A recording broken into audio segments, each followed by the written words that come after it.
Good morning, first year. This is Ragni Rawat. Today I'm going to taught you the topic coenzymes. Before knowing coenzymes, we must be known about cofactors. Okay, then let's start. A cofactor is a non-protein chemical compound that is required for the protein biological activity. These proteins are commonly enzymes, and cofactor can be considered helper molecule that assist in biochemical transformation. Cofactors can be divided into two broad groups: organic cofactors like flavin and heme, and inorganic cofactors such as metal ion, magnesium, copper, manganese, sulphur ion cluster. तो हमारे जो ये cofactors होते हैं ये ऐसे non protein chemical compounds होते हैं जो कि हेल्प करते हैं प्रोटीन की बायोलॉजिकल एक्टिविटीज़ में. और कौन से प्रोटीन? जो हमारे एंजाइम्स हो गए. हम इन कोफैक्टर्स को हेल्पर मॉलिक्यूल भी बोल सकते हैं. क्यों? क्योंकि ये बायोकेमिकल ट्रांसफॉर्मेशन में हेल्प करते हैं. किसके बायोकेमिकल ट्रांसफॉर्मेशन में? हमारे प्रोटीन्स के. इनको दो ब्रॉड क्लासिफिकेशन में डिवाइड किया गया है, जैसे कि हो गए हमारे organic cofactors and inorganic cofactors. जो हमारे ऑर्गेनिक कोफैक्टर्स हो गए उसमें आते हैं फ्लेविन और हीम. हमारे इनऑर्गेनिक कोफैक्टर्स में आते हैं लाइक मेटल आयन, हमारा मैग्नीशियम हो गया, कॉपर हो गया, मैग्नीज हो गया, सल्फर आयन क्लस्टर हो गया. Let's move to the coenzymes. Coenzymes are loosely bound cofactors termed coenzymes. Loosely bound cofactors को भी हम कोएंजाइम्स बोल सकते हैं. कोएंजाइम्स जो हमारा होता है ये वेरियस टाइप ऑफ एक्टिविटीज़ करता है. अब देखेंगे किस तरह की एक्टिविटीज़ करता है. सेकंड लाइन में आइए आप.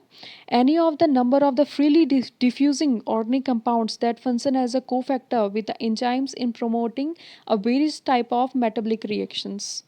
हमारे पास बहुत सारे फ्रीली डिफ्यूज्ड ऑर्गेनिक कंपाउंड्स होते हैं. ऑर्गेनिक कंपाउंड्स हो गए हमारे, जैसे कि हमारे हीम हो गया. तो ये सब कैसे फंक्शन करते हैं? एक कोफैक्टर के जैसे. Coenzymes are directly involved and alter in the course of chemical reactions are considered to be type of secondary substrate. यहाँ पर हम कोएंजाइम्स को सेकेंडरी सबस्ट्रेट भी बोलते हैं. क्यों? क्योंकि ये डायरेक्टली इन्वॉल्व होते हैं किसी भी केमिकल रिएक्शन में, और केमिकल रिएक्शन में एंटर करते ही ये इनका जो मैकेनिज्म है वो अल्टर हो जाता है. इसलिए हम इनको एज अ सेकेंडरी सबस्ट्रेट भी बोलते हैं, बिकॉज ये वहाँ पर as a secondary substrate work करते हैं. Coenzymes in hydrogen transfer reaction. जो हमारे कोएंजाइम्स होते हैं ये हाइड्रोजन ट्रांसफ़र रिएक्शंस में भी बहुत ज़्यादा इंपॉर्टेंट होते हैं. फॉर एग्जांपल मैं आपको दूँ निकोटिनामाइड न्यूक्लियोटाइड. जो आपने नैड NADP ये कोएंजाइम्स पढ़े होंगे, ये हाइड्रोजन ट्रांसफ़र रिएक्शंस में बहुत ज़्यादा इसेंशियल होते हैं, और ये इसेंशियल कंपोनेंट को भी फॉर्म करते हैं डिहाइड्रोजनेज के. मैं आपको एक छोटा सा एग्जांपल दूं कि हमारे घर में देखते होंगे हम बहुत ज़्यादा अल्कोहलिक पर्सन्स होते हैं. तो अल्कोहल कंज्यूम करते हैं, किसी का लीवर डैमेज हो जाता है, किसी का लीवर डैमेज नहीं होता है. तो ये जो डिहाइड्रोजनेज एंजाइम होता है ये हमारी बॉडी में अल्कोहल के कंजप्शंस को इंक्रीज़ करता है. जब हमारी बॉडी में अल्कोहल का कंजप्शन नहीं हो पाता तो हमारा लीवर डैमेज हो जाता है. इसी तरीके से डिहाइड्रोजनेज बहुत ज़्यादा इसेंशियल एंजाइम है हमारी हमारी बॉडी में, जो कि हेल्प करता है अल्कोहल के कंजप्शन को. ऐसी और इनकी हेल्प कौन सा कोएंजाइम करता है? NAD+ और NADP ये कोएंजाइम्स करते हैं. इनका बायोकेमिकल फंक्शंस देखें. These NAD+ and NADP are coenzymes of a number of dehydrogenase catalysing oxidation reduction reactions. Enzymes, जब मैंने आपको एंजाइम्स पढ़ाया था उस टाइम पे भी आपने देखा था कि एंजाइम्स और जो हमारे जो एंजाइम्स हैं वो ऑक्सीडेशन रिडक्शन रिएक्शंस करते हैं, जिसमें कि हाइड्रोजन का ट्रांसफ़र होता है. तो उनको कौन कैरिड आउट कर रहा था? हमारे NAD+ और NADP coenzymes. All reactions catalyzed by them are reversible.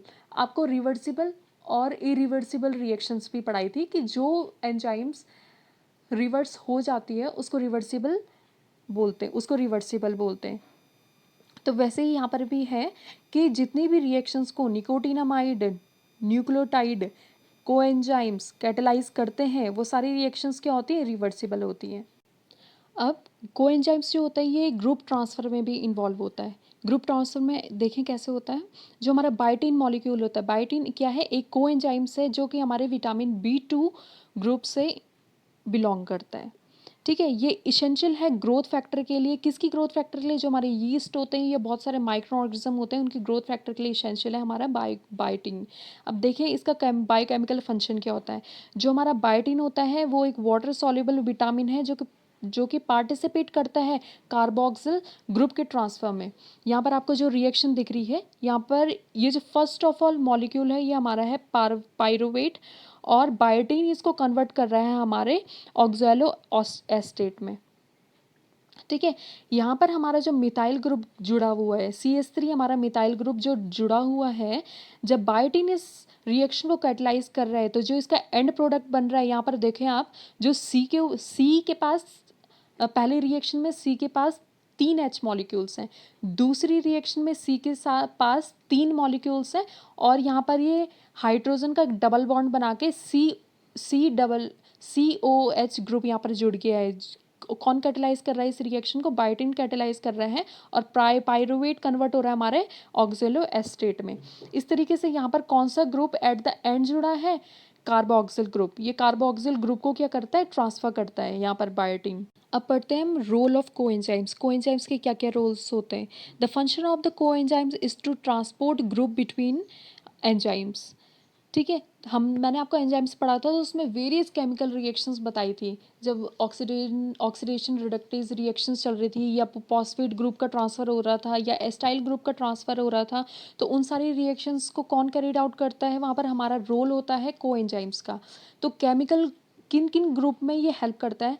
For example यहाँ पर केमिकल ग्रुप है, केमिकल ग्रुप में हमारा इंक्लूड होता है हाइड्रोजन आयन, जो कि कैरीड आउट कौन करता है? उस प्रोसेस को हमारा कोएंजाइम करता है, जैसे कि नैड हो गया।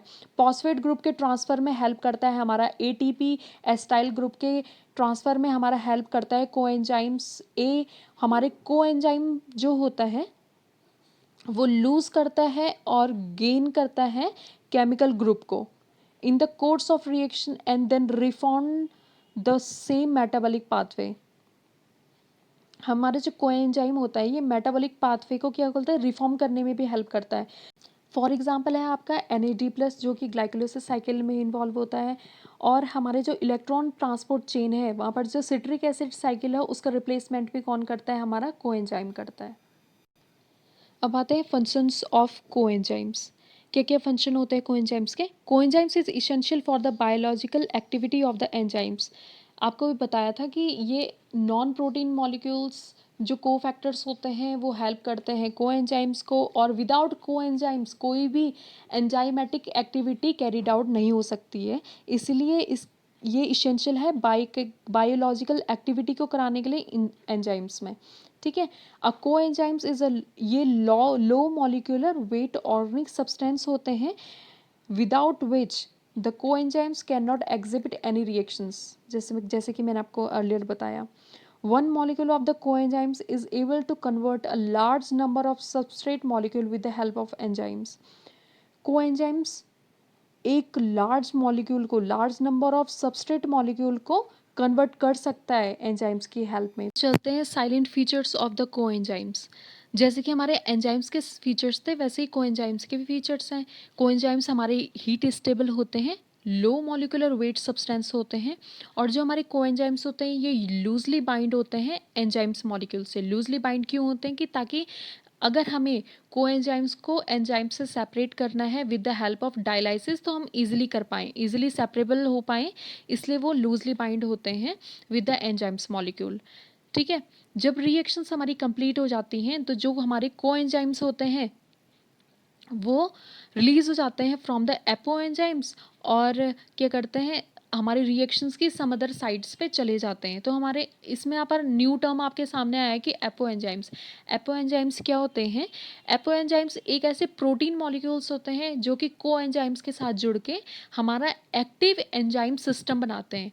एक्टिव एंजाइम सिस्टम बनाते हैं, और जो एंजाइमेटिक रिएक्शंस होती हैं उनको प्रोसीड करने में हेल्प करते हैं हमारे एपो एंजाइम्स, को एंजाइम्स के साथ मिलके करते हैं ये। तो यही है साइलेंट फीचर्स ऑफ को एंजाइम्स।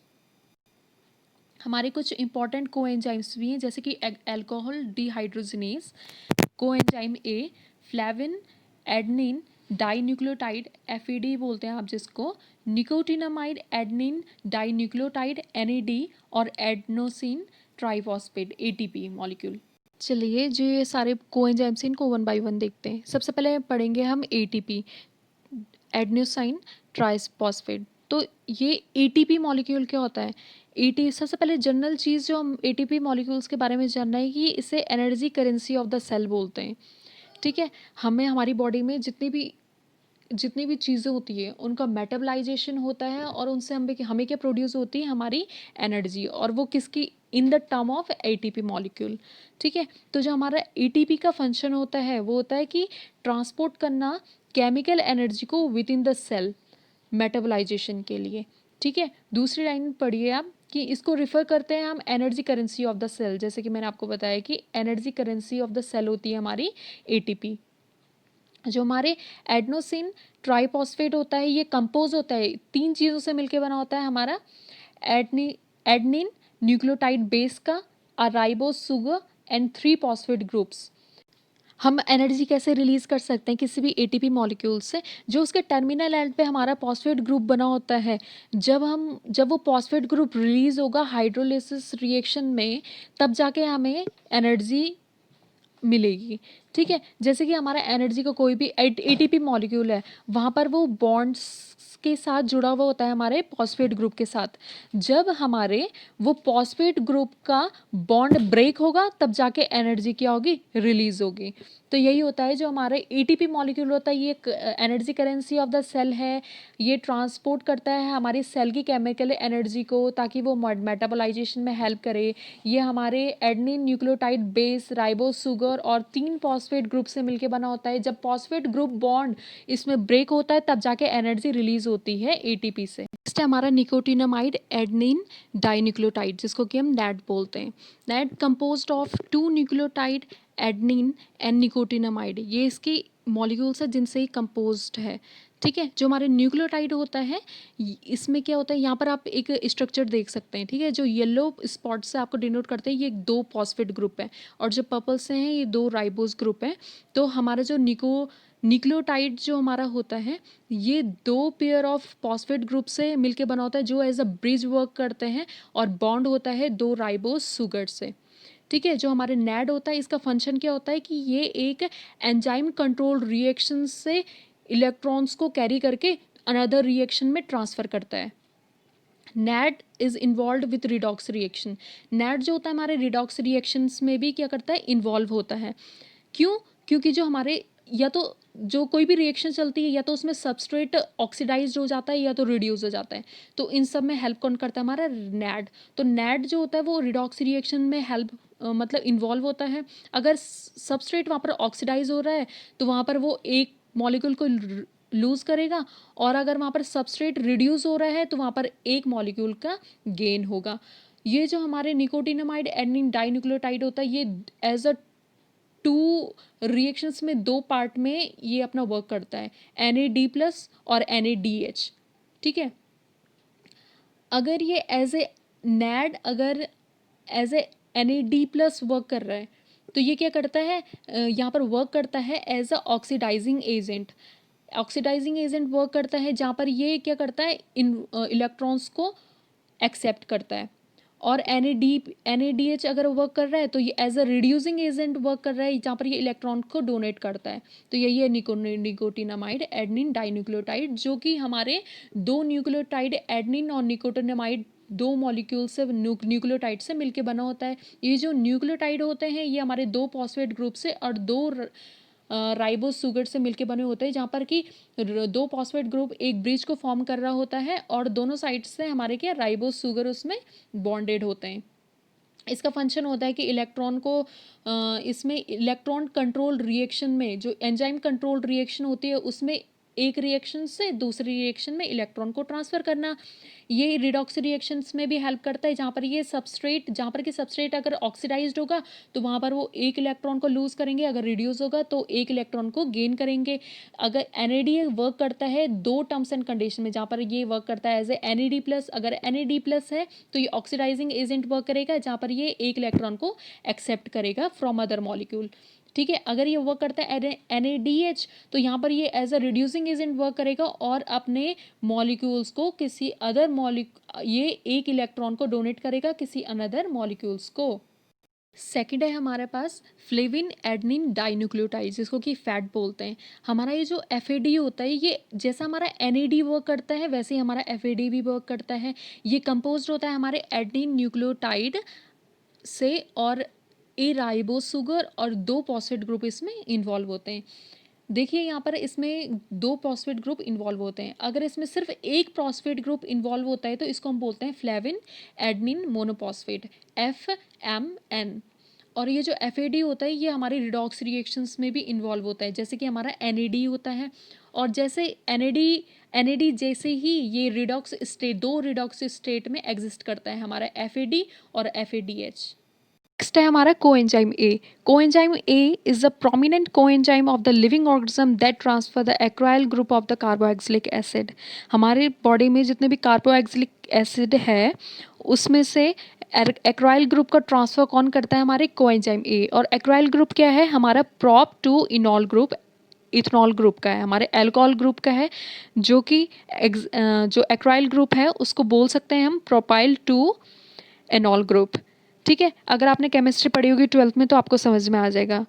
तो ये एक ऐसा प्रोमिनेंट कोएंजाइम है जो हमारे लिविंग ऑर्गेनिज्म में बहुत ही ज़्यादा इंपॉर्टेंट है, क्योंकि ये मेटाबोलाइजेशन करता है हमारे किसका? प्रोटीन का, कार्बोहाइड्रेट्स का, फैट्स का, और उनको ब्रेक डाउन करता है ताकि एनर्जी रिलीज हो। और एनर्जी किस फॉर्म में रिलीज होती है? हमारी ATP की फॉर्म में।